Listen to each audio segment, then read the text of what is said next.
श्री गणेशाय नमः। स्वागत है आप सभी का मेरे YouTube चैनल पर। गणेश चतुर्थी की कथा। गणेश चतुर्थी के दिन भगवान गणेश जी की पूजा की जाती है। सर्वप्रथम भगवान गणेश जी को नमस्कार करें। भगवान गणेश जी को दुर्वादल समर्पित करें। श्री गणेशाय नमः मंत्रों का जाप करते हुए भगवान को नैवेद्य समर्पित करें। भगवान के सामने हाथ जोड़ करके प्रार्थना करें। फिर भगवान गणेश जी की पूजा करने के बाद में एक लोटा जल भर करके रखें और भगवान गणेश जी की कथा का श्रवण करें। जब तक कथा ना सुनी जाए व्रत का पूर्ण फल प्राप्त नहीं होता। भगवान गणेश जी सभी की मनोकामना पूरी करते हैं। सतयुग में एक धर्मात्मा योमनाथ राजा था। उसके राज्य में वेद पाठी धर्मात्मा विष्णु शर्मा ब्राह्मण रहता था। उसके 7 पुत्र थे और सभी अलग अलग रहने लगे। विष्णु शर्मा क्रम से 7 के यहाँ भोजन करता हुआ वृद्ध अवस्था को प्राप्त हुआ। वह प्रतिदिन एक बेटे के यहाँ पर भोजन किया करता था। इस प्रकार 7 बेटे थे तो हफ्ते में एक एक दिन सभी के यहाँ भोजन किया करता था। बहुएं अपने ससुर का अपमान करने लगीं। एक दिन गणेश चौथ का व्रत करके अपनी बड़ी बहू के पास घर गया और बोला, बहू आज गणेश चौथ है, पूजन की सामग्री इकट्ठी कर दो। बहू बोली, घर के काम से छुट्टी नहीं है, घर में इतना सारा काम पड़ा है, घर का काम पूरा हो जाए तो गणेश जी की पूजा करूं, गणेश जी के लिए सामग्री एकत्र करूं। ससुर ने कहा कि बहू भगवान गणेश जी की पूजा करने से हर प्रकार की मनोकामना पूरी हो जाती है। अब मैं बुजुर्ग हो चुका हूँ, मेरे बस की नहीं है और तुम्हें गणेश जी की पूजा प्रारंभ कर देनी चाहिए। लेकिन बड़ी बहू ने साफ साफ मना कर दिया। उसने कहा कि जब मेरे पास टाइम ही नहीं है तो गणेश जी की पूजा मैं क्यों करूं, और क्या गणेश जी मेरे घर का काम कर जाएंगे। इस प्रकार से उसने ससुर का अपमान किया और साथ ही भगवान गणेश जी का अपमान भी किया।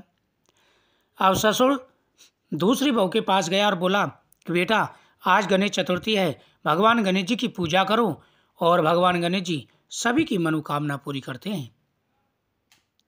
पूजन की सामग्री इकट्ठा कर दो। बहू बोली, घर के काम से छुट्टी नहीं है, तुम हमेशा कुछ ना कुछ लगाए रहते हो, अभी नहीं कर सकते।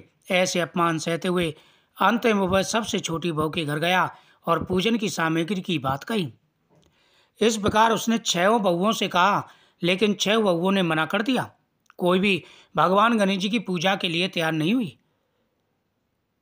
तब वह आकर में सबसे छोटी 7वीं बहू के घर गया और कहा कि बेटा आज भगवान गणेश जी का दिन है, गणेश चतुर्थी है, तुम्हें पूजा करनी चाहिए।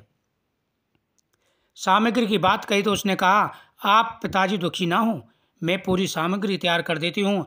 भगवान गणेश जी की पूजा करके मैं कथा करके व्रत भी रख लूँगी।